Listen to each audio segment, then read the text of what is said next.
পুজোর আগেই খুলতে চলেছে টালা ব্রিজ। চমক দিয়ে মহালয়ার আগেই খুলে দেওয়া হবে।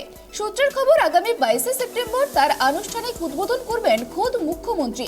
তবে প্রথমেই এই সেতু দিয়ে ভারী যান চলাচল করতে দেওয়া হবে না। পরিবর্তে শুধুমাত্র 2 চাকা বা 4 চাকার গাড়ি চলাচল করবে।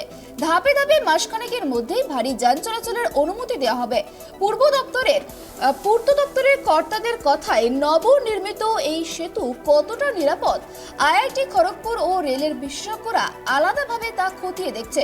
প্রযুক্তিগতভাবে কতটা ভার বহনের উপযুক্ত হয়েছে, 15 সেপ্টেম্বরের মধ্যে তারা রাজ্য সরকারকে রিপোর্ট দেওয়ার কথা ছিল। সেই রিপোর্ট ইতিমধ্যেই জমা পড়েছে।